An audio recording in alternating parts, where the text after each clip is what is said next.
నిన్ను చంపేస్తారు, మేము ఆపలేం, నువ్వు వెళ్ళి పోలీస్ స్టేషన్లో దాక్కో, నువ్వు అర్జెంట్కి వెళ్ళిపో పోలీస్ స్టేషన్కి. నువ్వు పోలీస్ స్టేషన్కి వెళ్ళిపోయి స్టేషన్లో కూర్చుని నాకు సెల్ ఫోన్లో ఫోటో తీసి వాట్సాప్లో నాకు పంపించు, నువ్వు వెళ్ళిపో ఇక్కడి నుంచి. విన్నామా మనం ఎక్కడన్నా? ఎప్పుడన్నా ఏ ప్రభుత్వంలో అయినా విన్నామా? ఈ రెడ్ బుక్ రాజ్యాంగంలో ఇది జరుగుతుంది. పోలీసులు అయ్యా నన్ను చంపుతున్నారని ఎస్పీకి ఫోన్ చేసి చెప్తే చంపటానికి ప్రిపేర్ అవుతున్నారు, వస్తున్నారని చెప్పని ఒక 3 గంటల తర్వాత ఎస్ఐ వస్తాడు, 2 పోలీసులు వెంబడి పెట్టుకొస్తాడు. నేను నిన్ను ఆపలేను, నువ్వు వెళ్ళిపో ఇక్కడి నుంచి.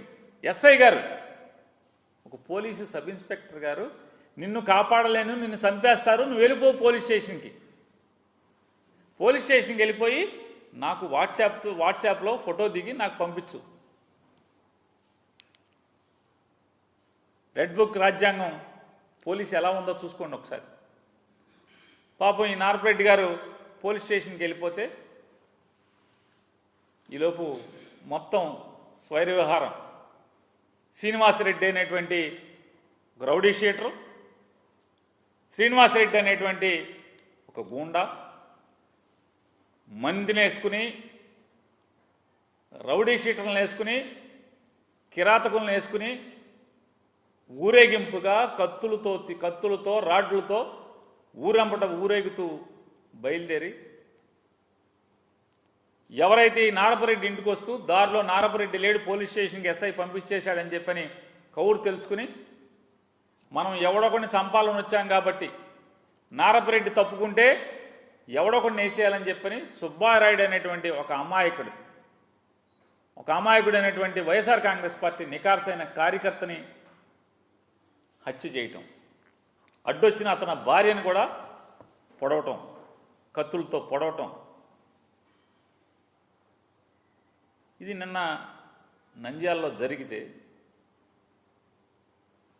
మొత్తం వాళ్ళు స్వైరవిహారం చేసి హత్య చేసేసి ఆ హతుడి యొక్క భార్యను పొడిచేసి వాళ్ళందరూ కూడా తాపీగా ఊరేగుతూ ఊరు దాటితే అప్పుడు ఎస్పీ గారు మళ్ళీ 3 చిల్లరకి ఫోన్ చేస్తాడు ఈ నారపరెడ్డి అని ఆయనకి.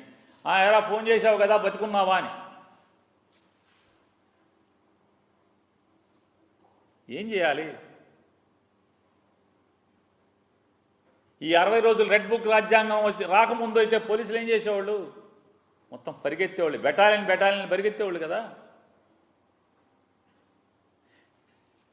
అయ్యా చంపేస్తారని ఫోన్ చేస్తే ఎస్ఐ దగ్గర నుంచి ఎస్పీ దాకా 3 గంటల తర్వాత ఎస్ఐ వస్తాడు. వచ్చి నేను నిన్ను కాపాడలేను, వాళ్ళు చంపేస్తారు తెలుగుదేశం వాళ్ళు. పాపం పుణ్యాత్ములాగా ఉన్నాడు ఎస్ఐ. ఈ రెడ్ బుక్ రాజ్యాంగంలో పుణ్యాత్ముడే ఎస్ఐ. నిన్ను కాపాడలేను, నువ్వు పోలీస్ స్టేషన్కి వెళ్ళి దాక్కోమని చెప్పాడు.